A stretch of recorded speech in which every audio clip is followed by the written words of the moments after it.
आई भैया, हम गायक विभोर भोजपुरिया अजीत शर्मा जी के लिए एक बहुत ही प्यारा सॉन्ग गाए हैं। अगर आप लोग को अच्छा लगे तो इस गाने को ज़्यादा से ज़्यादा शेयर करें।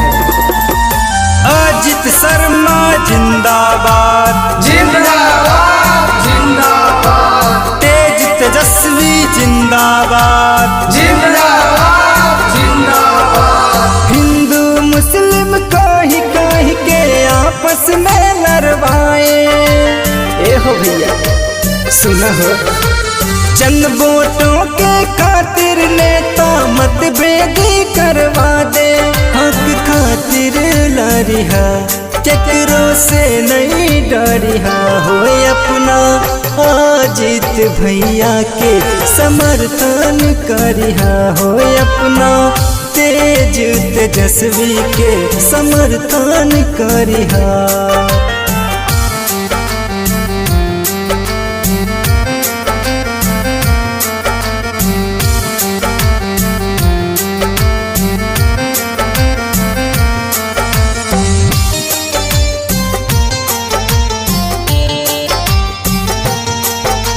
लोकतंत्र के हत्या होय छै, संविधान पर खतरा, संविधान पर खतरा।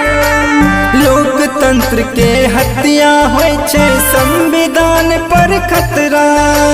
मंदिर मस्जिद तोड़ल जाय छै, बढ़ल जाय छै दंगा, हो बढ़ल जाय छै दंगा।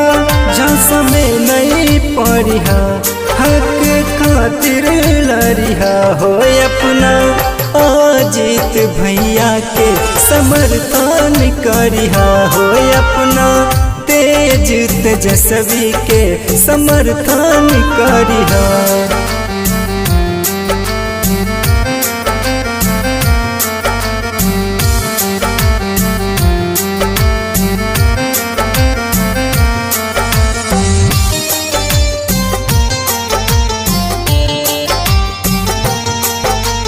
धर्म कर्म के नाम पे भैया जीत जाए छै चुनौआ।